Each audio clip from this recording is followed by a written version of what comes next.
Bonjour everyone, I'm your humble French tarot reader / deck goblin marine, and today I wanted to introduce a fun tag that I saw people doing on booktok where they're talking about their favorite books and stuff like that, and I thought I could adapt it to tarot and introduce it to tarotube. So I've called it hashtag 54321 decks. I know there was a hashtag 54321 tarot that was created by Kaylee Bear a few years ago. This is going to be different, which is why I'm calling it 54321 decks. And you're going to see it's super simple. I'm going to be talking about 5 decks that made me fall in love with reading the cards. Then I'll introduce 4 decks that challenge me in a good or in the bad way. Then I'll talk about 3 decks I would recommend to anyone for their own practice. Then I'll talk about 2 decks that feel like they were made for me. And finally, I'll talk about 1 deck I won't shut up about. So like I said, this was inspired by a booktok challenge that I thought it was fun. I'm not sure who created the original tag for booktok, but if you guys know, let me know in the comments. Of course, if you want to participate, you can use the hashtag 54321 decks. I'm really not on top of like checking out VRs and stuff, but this is meant for you to have fun with it. You know, you do you. I tell you that all the time. And of course, you can use Oracle, Lenormand, playing cards, whatever you want. For me, I'm mostly going to be talking about Tarot and Oracle decks because you know that's my main love. And I'll be making sure to write the prompts in the description box so that if you guys want to recreate the tag or think about it for yourself, you can find that down there. Down there, you'll also find the names of the decks I am using today or sharing today. I don't know if I'll put links this time because my hands are still very painful. Normally I put hours of work into making my description box. Right now I'm paring it down to survival mode. I'll put the names. If I have the spoons, I'll put links. And finally, in the description box you'll also find the link to my second channel, The Waves of Your Soul Readings, where I actually put all of these decks to good use. This is where I film pick a card readings, monthly guidance, pick a pile readings on lots of different subjects. So if you want to see how these decks read and get some readings for yourself as well, I encourage you to go and follow me over there. So without further ado, let's get into this fun tag. I hope you guys will enjoy it. I definitely had fun thinking about the decks I wanted to share with you today, so I'm excited to talk about them. Let's do it.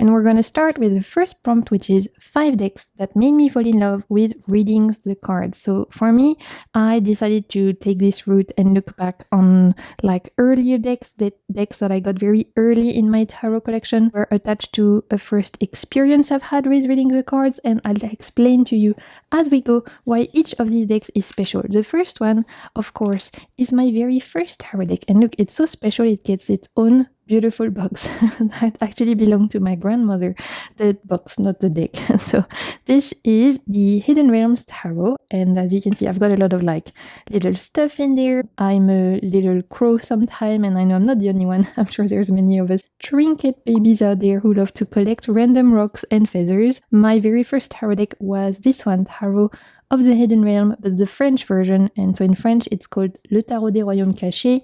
This is actually out of print now in France, but you can still get it in English mass market. This is a Fey deck, and this was my very first tarot deck. And you guys, would this be a deck that I recommend to start on? Absolutely not, because as you're gonna see, it's only portrait of Fey being. There's literally zero relation to this deck and traditional like imagery, whether it's RWS imagery or like Tarot de Marseille or anything like that. It's definitely not an easy deck to start on, but I went in the bookshop, I saw this, and it was like calling to me. I've told this story before, but it really felt like, you know, Harry Potter in Ollivander. When I held this deck for the first time in my hands, it felt like I had found my perfect wand, that I had found something very significant that was going to have a huge impact in my life. It really felt like I was standing at a crossroad, and that there would be a before and after for me in my life, before having tarot in my life and after having tarot in my life. And I can honestly say that it's true. There really was a before and after for me in my life, and this deck was part of that. It made me feel so many feelings, and whilst it was definitely not an easy deck to start reading with, it taught me straight away to tap into my intuition, to listen to the subtle energies, and to trust in my own gut feelings, in my intuition. Plus, it's absolutely gorgeous. I really, really love this one. It has such a special place in my heart. So, of course, it is the first deck that made me fall in love with tarot. This might be one of the most beautiful lovers card out there. Come on, how gorgeous. And with this card, I always see Keira Knightley. I don't know if you guys see that, but for me, this Eight of Wands, every single time I see Keira Knightley. So again, this deck is no longer in print in French, but you can still get it mass market in English. This is the same creator that did the Witch Sister race, I think last year, which was super popular on tarotube. I didn't pick up the Witch Sister because this is so special in my heart. I don't need anything to compete with it, but I have heard great things about the Witch Sister, so this creator is definitely very talented. Let's continue. In the decks that made me fall in love with reading the cards, of course, I have to talk about the RWS. For today, I just picked the Albano White Tarot, but honestly, any kind of RWS, this is a version of the RWS you can get from US Games, I think. Who made this? Yeah, US Games. You can get this on Amazon, in your local bookshops, mass market very easily. Honestly, any version of the RWS made me fall in love with the card, the RWS in general.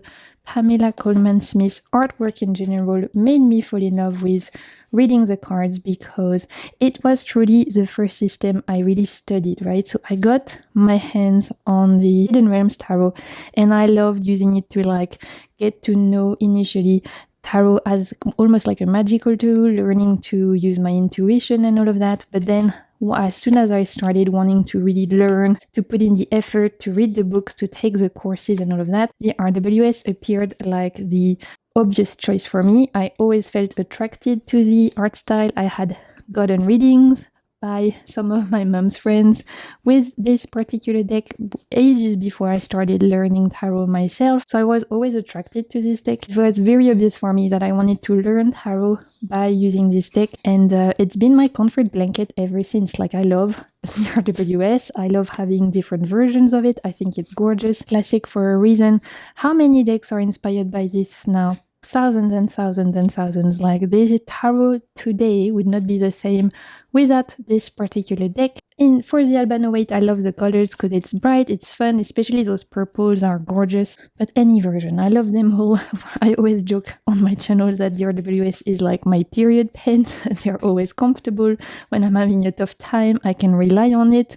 I can count on it. I don't have to think about it. If I'm doing a reading and I need something quick, fast, easy, this is always going to deliver. If I need to read for someone else and I'm feeling uninspired, this is always going to deliver. If I have a question for myself and I need something straight away, easy to answer to, pull your cards, get your answer, move on with your day, this will always deliver. This is just your reliable, comfortable, always going to be there for you kind of deck. At least for me it is. And this deck was very much at the core of my learning journey. This forever and always will be in my heart. I could never be a tarot reader and not have an RWS in my collection. I know many people don't vibe with the RWS, which is totally fine, but for me, it will always be a classic and always be one I can rely on. So of course, it has its place in this tag. Continuing in the decks that made me fall in love with reading the cards, we have to talk about the first Oracle deck that made me fall in love with Oracle, because I was a tarot girly for ages before I became an Oracle girly, and I still have a lot more tarot decks than I do Oracle decks, but I definitely have my fair share of Oracle decks now, thanks to mostly this particular gem, The Sacred Destiny by Denise Linn. This is one of those Oracle decks that made me realize, wow, actually, you know what? Oracles are pretty great. And you know what? I actually enjoy reading with them. And you know what? They could add fun, exciting, expensive, insight into my readings. So this is definitely super important for me in my journey, tarot reading journey.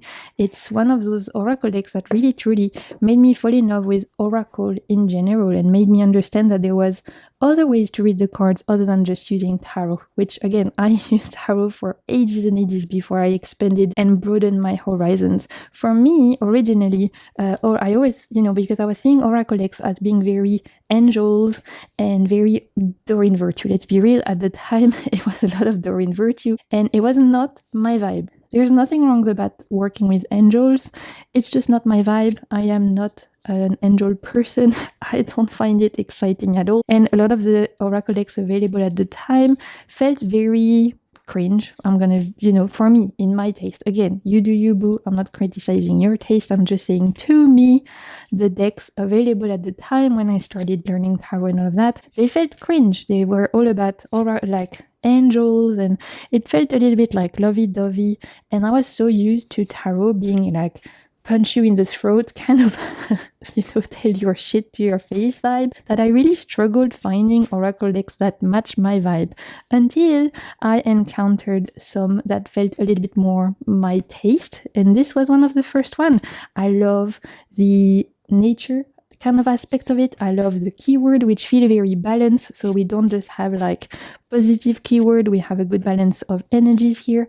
I absolutely adore the art style. I love the text from Denise Lin. She's become one of my absolute favorite oracle decks creator, although I do prefer her older stuff compared to her more recent stuff, which didn't quite vibe with me, but her earlier stuff like this one and the Sacred Traveler, chef's kiss, 10 out of 10. This was definitely one of the very first oracle decks where I realized, oh, maybe I am an oracle deck person. I just needed to find one that matched my vibe. And ever since that time, this has been in constant use. I use this to pair with tarot. I use this to pull a card for myself at night, get a little message. I use this to wrap up reading. I use this for me. I use this for other people. Workable, workhorse oracle deck for me. I'm so grateful for it. One of the first oracle deck that made me fall in love with that particular category of cards, and it kind of like opened up my eyes, realizing that there were actually a lot of cool oracle decks out there. I just had to find ones that spoke to me. Still in the category of decks that made me fall in love with reading the cards, I have to talk about the Stunning Tarot. With an indie deck, I have the first edition.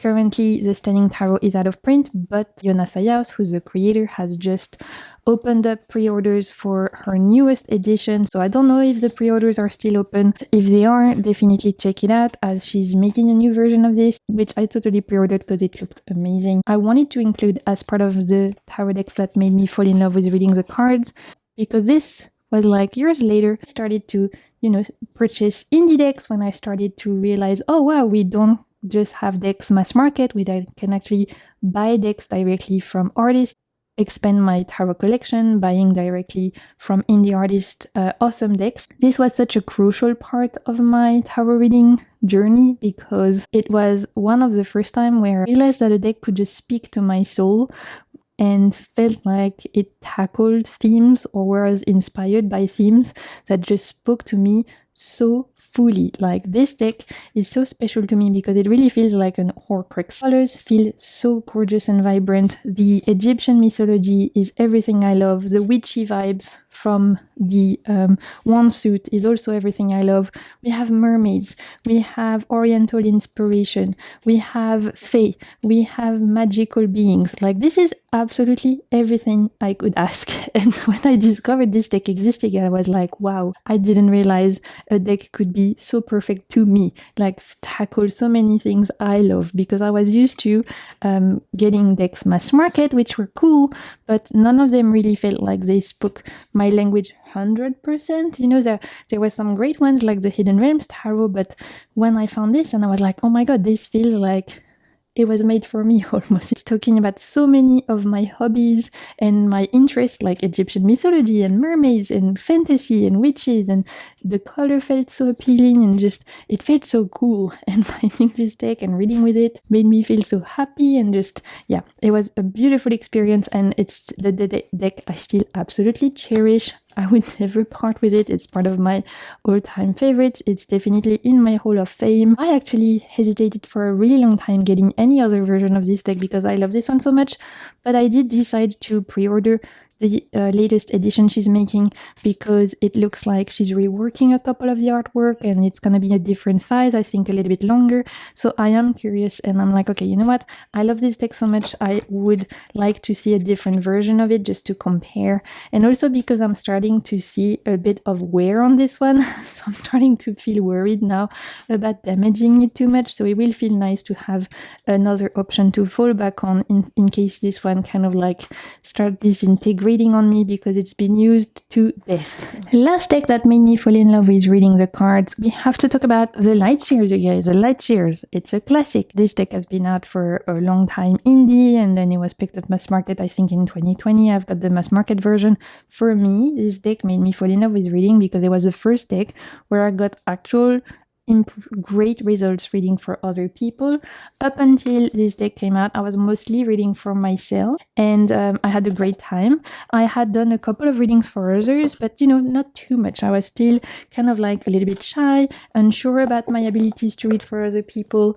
And then when I got this deck, I realized, you know what, this deck is really cool. It represents a lot of different people. I think I would feel comfortable reading for someone else using this deck. And so I did. I read for a ton of people using this deck. It really was the deck where I kind of flexed my tarot reader muscle to practice with so many friends, family members, people I didn't know before, like word of mouth, you know. I read for so many people with this deck. It really was the deck that helped me practice my tarot reading specifically for others.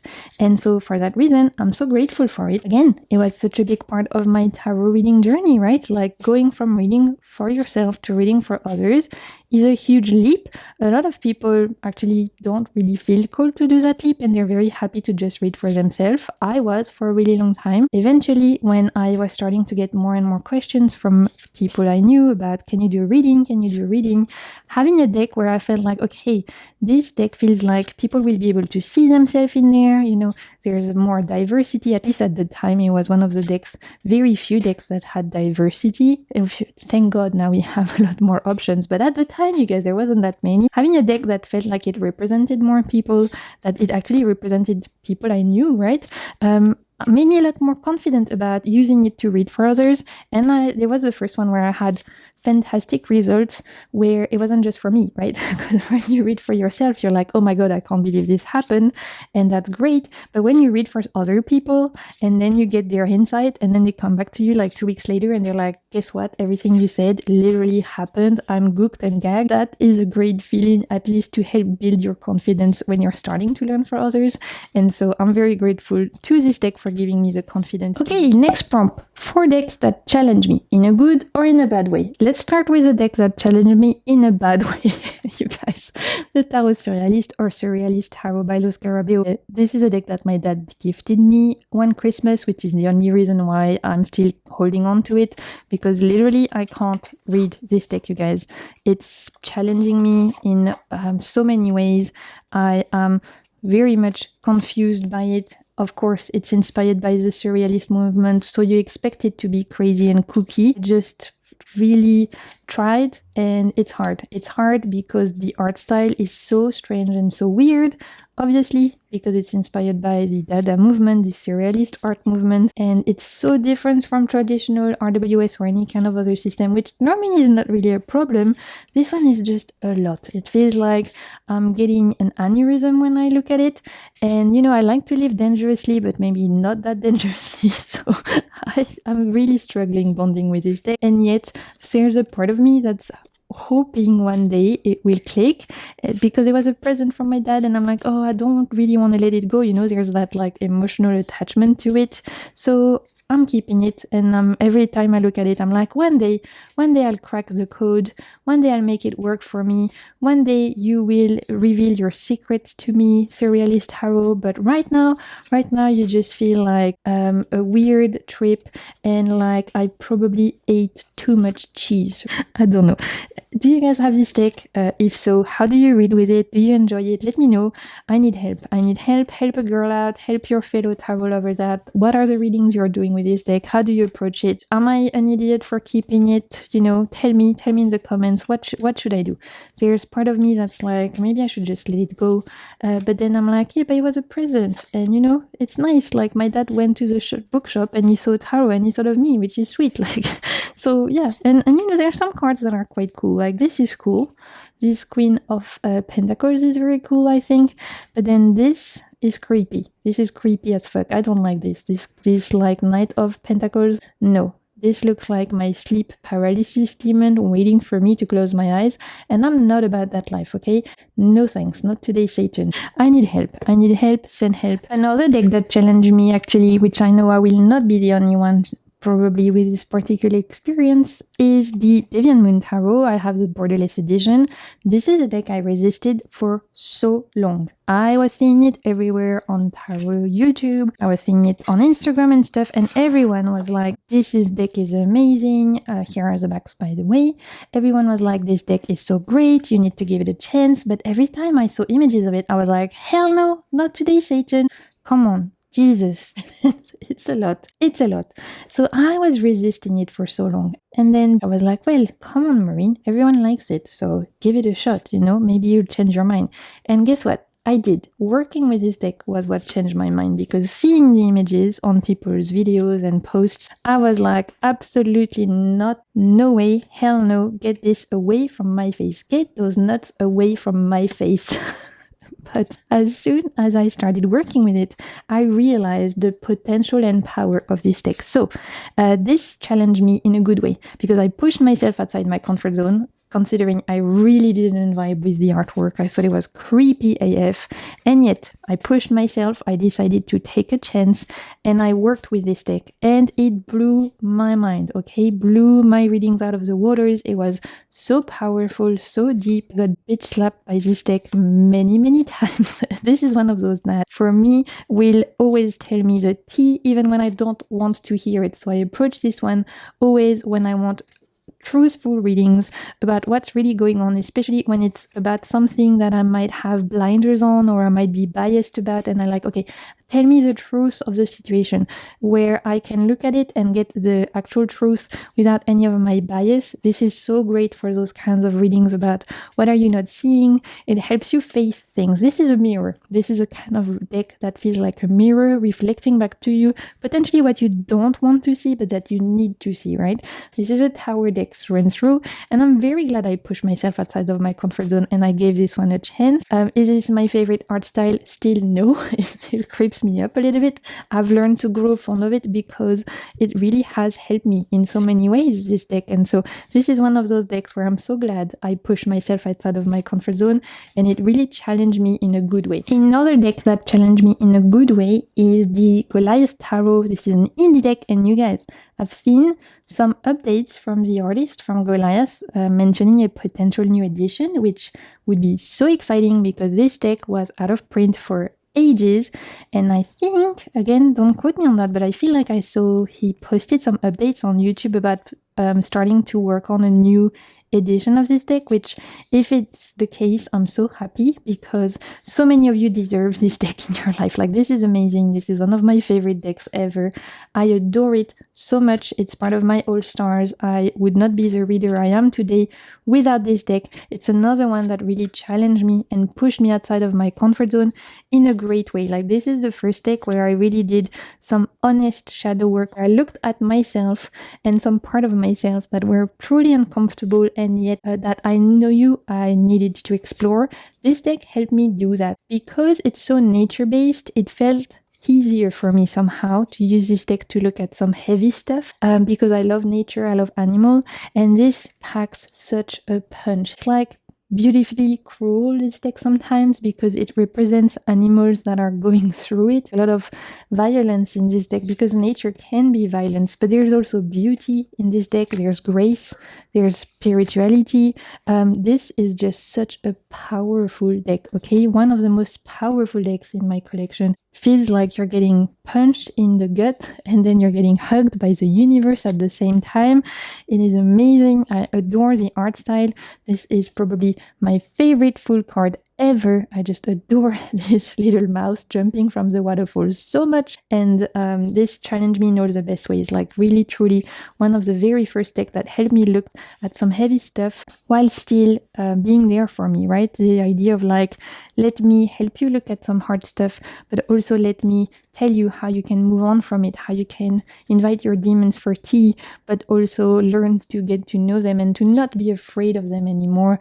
This deck did all of that and more. I'm so grateful for Goliath's work. I'm so grateful for his art, his creations, and I'm so glad he is thinking about releasing a new version of this deck because everyone deserves this in their life. There's really not one card that is, in my opinion, not absolutely genius. Like, look at this Four of Swords with this traumatized bunny.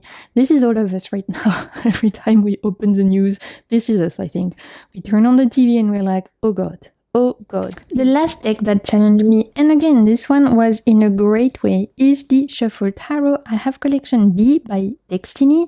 I think currently this is out of print, but I'm pretty sure they've done a new version now that they're calling Shuffle Tarot Collection C. This Shuffle Tarot is genius. Again, one of my favorite decks in my collection. Hands down, one of the decks that truly challenged me the most in the best way possible. This here are the backs, by the way. This is a reinvention of the RWS as if you had shuffled the characters. So thinking about all the characters taking a walk and exploring other cards. For example, here we have the Ten of Wands character, but he is in the Ten of Cups. So everything has been mixed up. Everything has been shuffled. The King of Cups is the devil that decided to take a walk and sit on the throne of the King of Cups. For the Six of Pentacles, we have the Six of Cups mixed up. And so because everything is shuffled, everything is mixed, you can literally take what you think you know about the RWS, throw it away and start from scratch. That to me is genius because it helps me push myself outside my comfort zone as a reader, helps me really stand outside of what I think I know and realize, you know what, Marine, you don't know shit. And that's awesome to me because it means I can really push myself as a reader, think outside my box, expand my vision, expand my meaning, listen to my intuition, think differently about things, and it gives the best readings, you guys. Of course, you have to be in the mood, right? You have to be in the mood. Is this a deck I go to when I need a super fast answer, like I've got 2 minutes to do reading? No. But is this a deck that I use when I want to get mind blown and I really want to like flex my intuitive muscle and also have fun with my readings and push myself as a reader? Yes, this is so great. It's so great specifically for looking at what are you not seeing or when you need to look at things through a different lens because everything is shuffled, everything is mixed up. Six of Wands is mixed up with the Six of Swords. So how do you read that? How do you read a mix of Six of Swords and Six of Wands in your reading? Obviously, it's going to depend on context, right? Absolutely genius. Page of Pentacles is actually the Hanged One. So how do you mix the Hanged One meaning with the Page of Pentacles? If you think about the Hanged One taking a walk and becoming the Page of Pentacles, how does that impact your readings? How do you change the meaning that you would normally assign to the Page of Pentacles when you think about him also being the Hanged One? It is so juicy. It's so smart. It's so clever. I'm obsessed. I'm obsessed with this deck. I love it so much. The Magician is a High Priestess. Again, how do you associate the two? How does that change and translate differently in your reading? Obviously, context is going to be important. Seven of Cups is also the Seven of Wands. Like, how do you reconcile the two? Is so good. So good. One of my favorite decks of all time and definitely one that challenged me in the best way. So I'm so grateful for this deck because it really helped me again be the reader I am today, push myself outside my comfort zone. For the Empress, we have the Death card outfit that has been sitting there in the Empress seat. Again, just super interesting. How do you reconcile the two? How do you reconcile the idea of ending of a new cycle with the idea of abundance, of embracing self-love and of incarnating a sense of creation? Maybe potentially you're invited to let go of something before you can create. Maybe you're invited to shed some skins before you can tap into your creative potential. That might be a way to look at this, but there's something super profound and powerful about this deck, and it challenged me in the best. Moving on to 3 decks I would recommend to anyone for their own cartomancy practice, regardless of their level, whether they're a beginner reader, whether they're professional readers, whether they read for themselves or they read for others. The 3 decks I would recommend to anyone and everyone, as I believe everyone would benefit from it. First one, we have, of course, the Spread Machine Oracle by Kimberly M. Tan. This is an indie deck, and it's a deck that was created to help you build spreads. You can use it as an oracle deck, you can use it as a spread machine. It has tons of different ways for you to use it.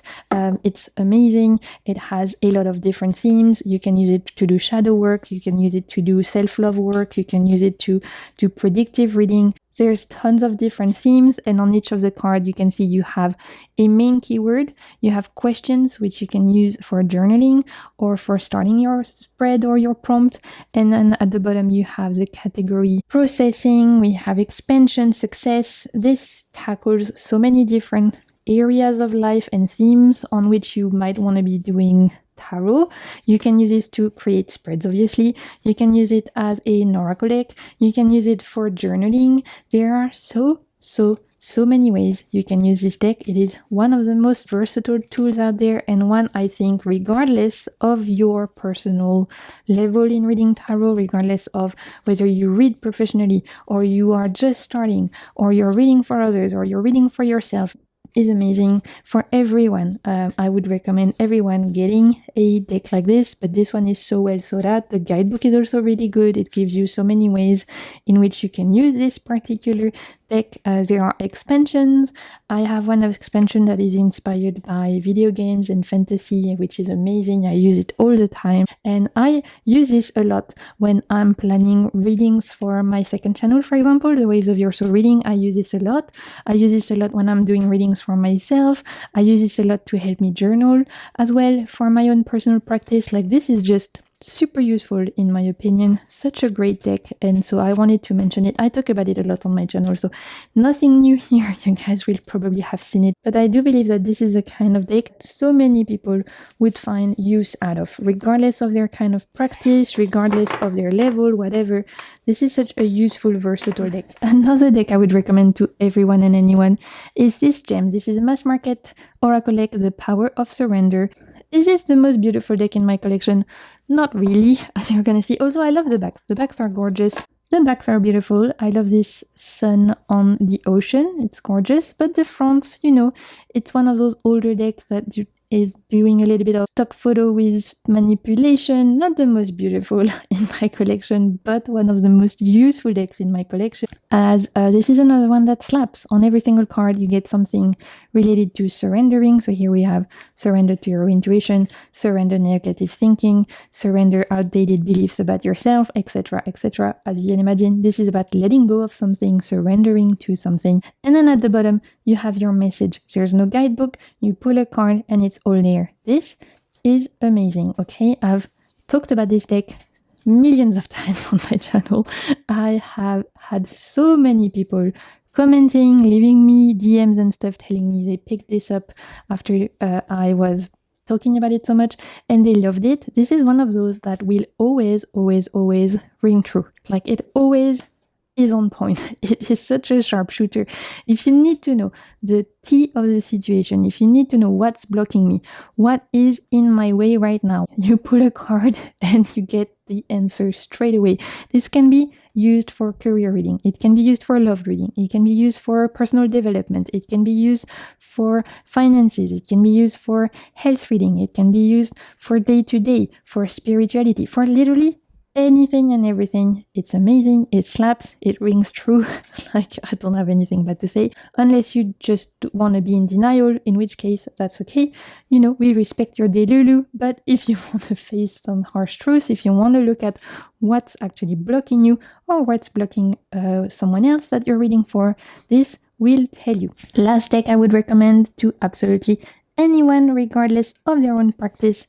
I have to talk about l'Oracle Inspiré. This is a French mass market deck, and yet really doesn't matter if you don't speak French, because you're going to see the cards have no keyword. This is an image on the Oracle deck. It's the kind of deck that can kind of be whatever you want it to be, right? So here are the backs. This is by Émilie Dedieu, published by Édition Exergue. Again, you can get this on Amazon.fr, Lyrica, and all the other websites and places that sell mass market French decks. We have golden edges on this one, and like I was telling you guys, there's no keywords on the card, and so this is perfect to kind of make it your own. You can use this deck 100% intuitively, and you can of course make it what you want it to be.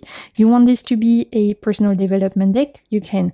You want this to be a fortune telling deck, you can. You want to write your own keywords on the cards, you can, because it's the kind of paper that will hold ink. You want to use this for predictive reading, divinatory reading, and etc. It works great. Journal, you can, like literally you can do anything you want with this one, because there's no keyword, so you make it your own. What is great is that if you want to write the keywords on the cards, you can. There's even a guidebook that gives you some options of keywords if you feel a little bit stuck, so you're not left to your own devices. For me, the joy of this deck and the strength of it is having no keywords, so that I can use it 100% intuitively, and so that I can develop new meanings every time I use it, depending on the context of the reading. So for me, I would not want to put keywords on it, because the strength of it is the fact that it allows me to be 100% flexing my intuitive muscles. But if you wanted to have the comfort of keywords, you totally could add that in.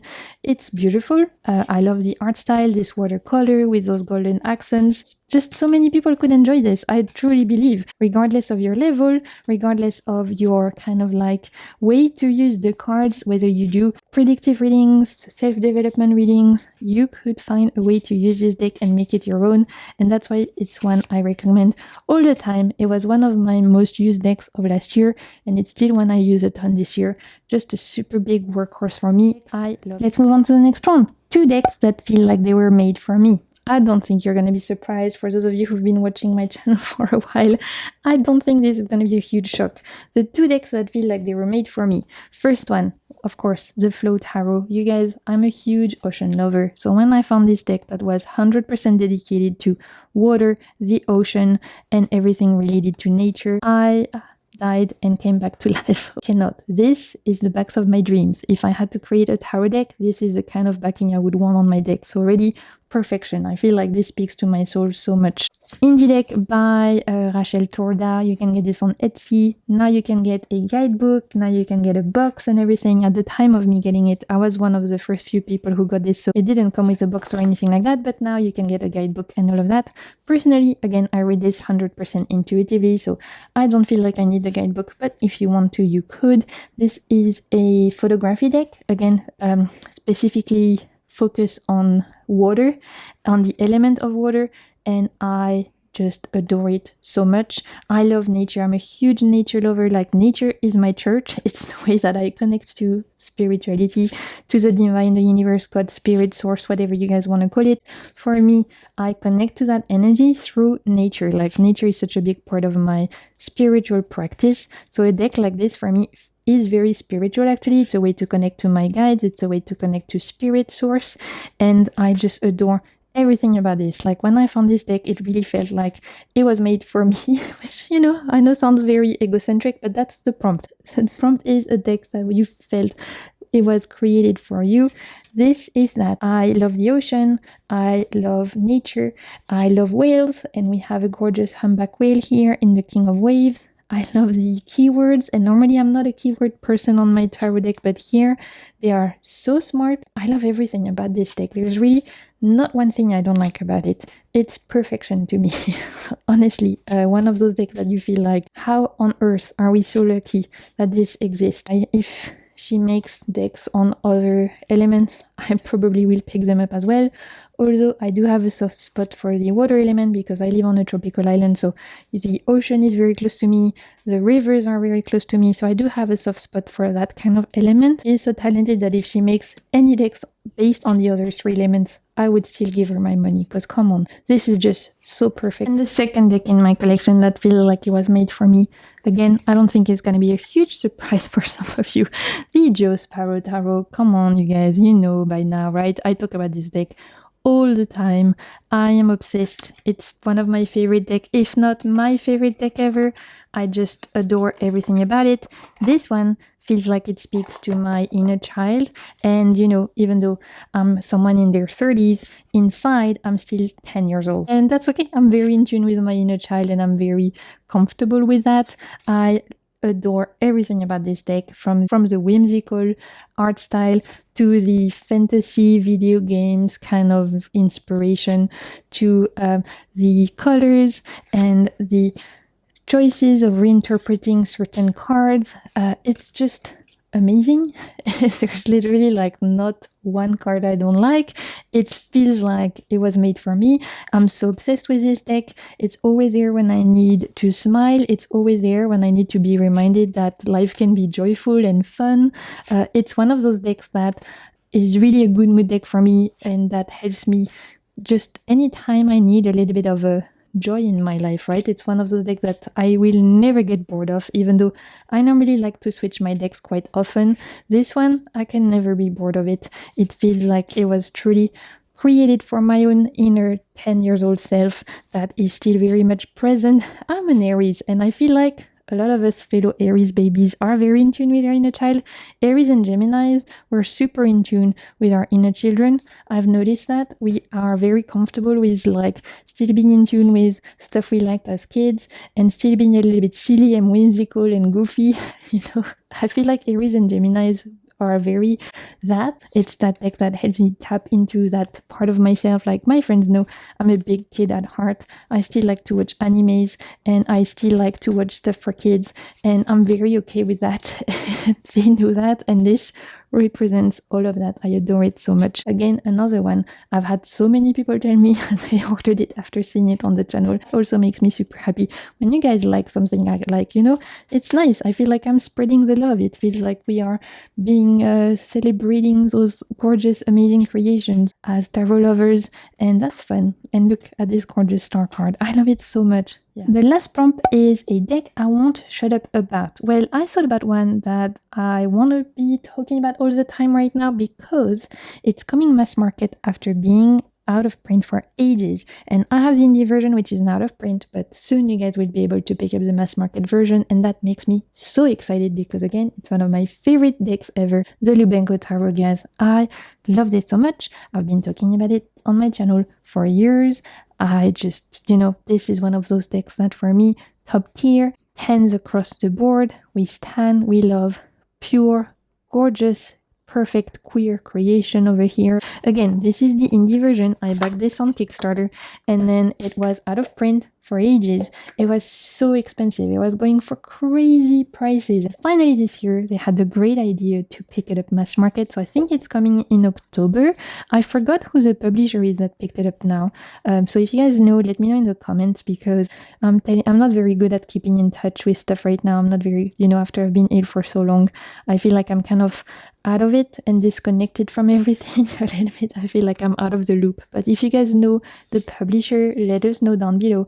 I know it's coming towards like last quarter of the year. And this deck is truly special. First up, it's fantasy inspired, which you know is my jam. I'm a huge fan of any deck that will take you to a magical world, that will force you to explore somewhere new, that is imagining new world, new beings, all of that.